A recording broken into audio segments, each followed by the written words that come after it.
What's going on, guys? Welcome back to another creepypasta video, and today we're going to be talking about the Seedeater. I've never heard of this one, so it was fun researching this, so let's get right into it. So the Seedeater is typically described as a humanoid figure with a gaunt skeletal frame and a grotesque feature.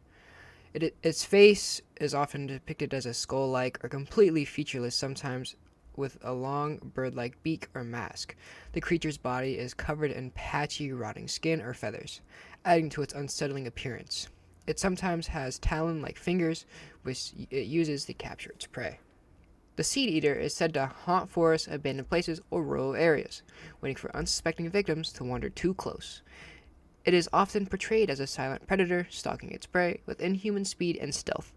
Stories suggest that the Seedeater has a particular interest in children, luring them away from safety with eerie noises or mimicry. Its name Seedeater is symbolic rather than literal. Some interpretations link it to consuming the seeds of life, such as innocence or vitality, rather than actual seeds. The creature gained notoriety through the creepypasta wiki and fan-made stories. Its lore is fragmented and varies by storyteller, with no single definitive origin. The Seedeater is a classic example of a modern myth built through collaboration, with various artists and writers contributing their own interpretation. The Seedeater often embodies themes of isolation, fear of the unknown, and the dangers lurking in the natural world. It also reflects the creepypasta community's tendency to create unsettling monsters that blur the line between supernatural and psychological horror. I shouldn't have gone into the woods that night. The stories were clear. Something lived out there. Something no one could explain. People called it the Seedeater. Some said it was a man turned into a monster, cursed to stalk the woods forever. Others claimed it was something older, something that had always been there, waiting. I never believed any of it, not until I heard the sound. It was about a mile in, flashing, cutting through this thick darkness. When the air turned heavy, it wasn't just quiet I could handle. This was deeper, as the forest itself was holding its breath. And then I heard it, a sharp, rhythmic clicking, like bone against bone. I froze. It sounded close, too close, but when I swung the flashlight around, nothing was there. I told myself it was just an animal, maybe a branch in the wind.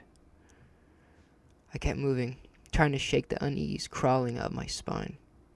The sound followed. The clicks were deliberate, keeping pace with me.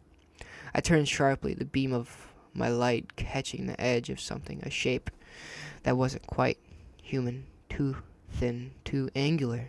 It slipped just out of sight before I could get a good look. "Who's there?" I called, my voice cracking. Silence. Then a noise came from above, a slow, creaking shift of the weight on the branches. I pointed my flashlight up, and that's when I saw it. It was perched high up in the trees, its body impossibly long and bent, skin stretched too tight over bone, its head tilted, revealing a gaping beak-like maw where a face should have been. Empty, hollow eyes fixed on me, unblinking.